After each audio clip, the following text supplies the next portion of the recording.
Hello friends, कैसे हो आप लोग। उम्मीद करती हूँ आप लोग बहुत अच्छे होंगे। बहुत सारे हमारे ऐसे भाई बहन हैं जो सीटेट एग्जाम में फेल हो गए हैं और उसकी वजह से वो बहुत परेशान हैं।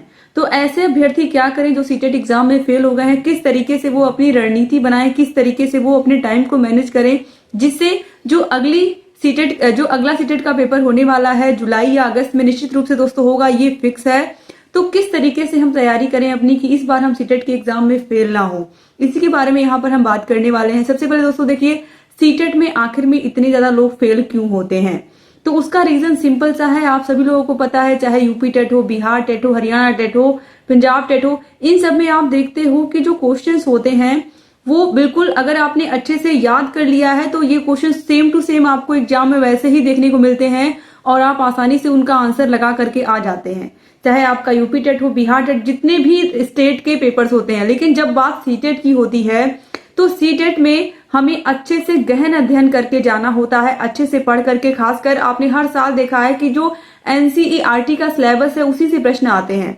तो अगर आप अच्छे से एनसीईआरटी बुक्स को नहीं पढ़ के जाओगे, अच्छे से आप सारे विषयों के क्लासेस को लेकर के नहीं जाओगे तो आप कैसे पास होगे। तो यहाँ पर जो गलती, जो मेन चीज, जो मेन क्वेश्चंस आए थे चैनल पर, मैं उसी के बारे में यहाँ पर बताऊंगी आपको। सबसे ज्यादा दिक्कत होती है बच्चों को टाइम मैनेज करने में, क्योंकि टाइम ही नहीं मैनेज हो पाता है। किस तरीके से टाइम मैनेज करें कि हम सारे के सारे क्वेश्चंस को अटेम्प्ट कर पाए।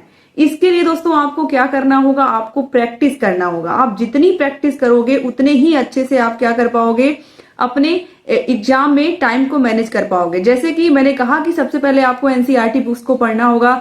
एनसीईआरटी बुक्स अगर आप नहीं पढ़ सकते हो तो आपको यूट्यूब पर ऐसे बहुत सारे चैनल हैं जिन्होंने कंप्लीट पूरा सिलेबस खत्म करवाया है एनसीईआरटी के सारे सब्जेक्ट को पढ़ा करके। तो आप सिर्फ और सिर्फ यहाँ पर अगर आप सर्च करोगे एनसीईआरटी सिलेबस, या फिर सिर्फ और सिर्फ आप सर्च करोगे क्लास 6, 7, 8 की एनसीईआरटी की किसी भी सब्जेक्ट की आप बुक को सर्च करोगे तो आसानी से आपको मिल जाएगी यूट्यूब पर। तो आपको सारा कंटेंट फ्री में मिल जा रहा है, तो अलग से आपको कहीं से कोई कोर्स परचेज करने की जरूरत नहीं है। अच्छे से आप यूट्यूब की मदद से ही सारे विषयों की पढ़ाई अच्छे से कर सकते हैं।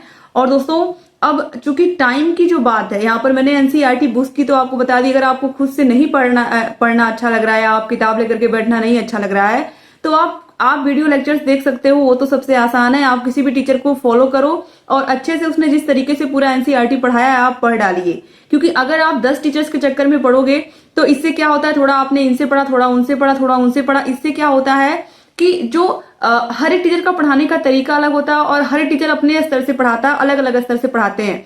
तो इससे क्या होता है कि सारे की सारी आपके दिमाग में खिचड़ी बन जाता है। तो इससे क्या होता है कि आप एग्जाम में कंफ्यूज हो जाते हो। तो इसीलिए केवल 1 से 2 टीचर्स को, अगर बहुत मन है तो 2 टीचर से आप पढ़िए, लेकिन उससे ज्यादा आप मत फ्लक्चुएट होइए। अब यहाँ पर हम बात करते हैं टाइम मैनेजमेंट की। टाइम मैनेजमेंट कोई आपको सिखा नहीं सकता अगर आप खुद यहाँ पर ले करके नहीं बैठोगे कॉपी पेन और लगाना नहीं शुरू करोगे क्वेश्चंस को।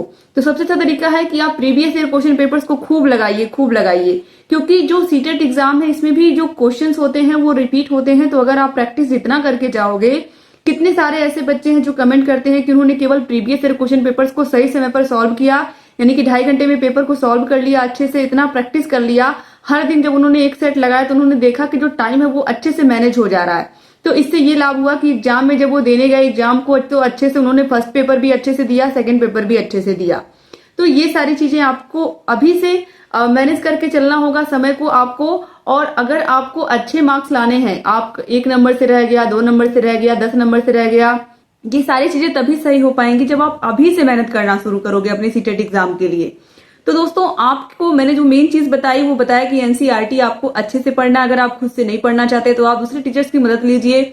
इसके अलावा आप अपने टाइम को मैनेज करिए। जितने अच्छे से आप टाइम को मैनेज करेंगे उतना ही आसान होगा आपके लिए सीटेट एग्जाम को निकालना। सारे सेक्शन आप अच्छे से करोगे एग्जाम में तो निश्चित रूप से आपके अच्छे मार्क्स आएंगे। और सबसे आसान चीज है, चाहे आपका सीटेट का एग्जाम हो, चाहे आपके खुद के अपने प्रदेश का एस्टेट का एग्जाम हो, उसमें कोई निगेटिव मार्किंग नहीं होती है। आपने अगर कोई क्वेश्चन गलत आंसर किसी का लगा दिया है तो भी आपके जो मार्क्स हैं वो कटते नहीं है। तो ये बहुत अच्छी बात है। तो इसीलिए ये बहुत जरूरी है दोस्तों कि आप लोग अभी से तैयारी करना शुरू करिए, अभी से प्रीवियस ईयर क्वेश्चन पेपर्स को लगाना शुरू करिए।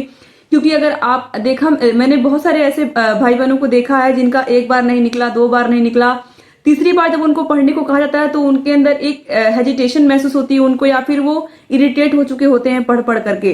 तो एक बार आप अच्छे से मेहनत कर लीजिए, आपका निकल जाए, फिर दोबारा आपको सीटेट का एग्जाम ना देना पड़े। इसीलिए मैं कह रही हूँ कि अच्छे से आप मेहनत कर लीजिए, और जहां कहीं कोई भी डाउट है आप कमेंट करके मुझसे पूछिए, आपको सारे डाउट्स को मैं फिर से क्लियर करूंगी। दोस्तों यहाँ पर मैंने कोशिश की है कि आपके जो मेन पॉइंट्स थे उनके बारे में बात कर लूं, क्योंकि सीटेट का एग्जाम बहुत महत्वपूर्ण होता है। अगर आप सीटेट का एग्जाम नहीं निकाल पाओगे तो फिर आप DSSB के जो फॉर्म होते हैं, जो दिल्ली टीचर्स के फॉर्म होते हैं, वो आप फिल नहीं कर सकते। इसके अलावा आप KBS का फॉर्म फिल नहीं कर सकते, आप अदर स्टेट में जो वैकेंसीज आती हैं उसका फॉर्म फिल नहीं कर सकते। तो इसीलिए बहुत जरूरी है कि आप लोग अच्छे से मेहनत करिए, और जहां कहीं कोई भी डाउट है आप मुझसे पूछते रहिए, जुड़े रहिए दोस्तों मेरे चैनल से। Thank you so much. अगर चैनल को सब्सक्राइब नहीं किया तो प्लीज सब्सक्राइब कर दीजिए, और रेनू मैम को ऐसे ही ढेर सारा प्यार दीजिए। थैंक यू सो मच दोस्तों, बाय बाय।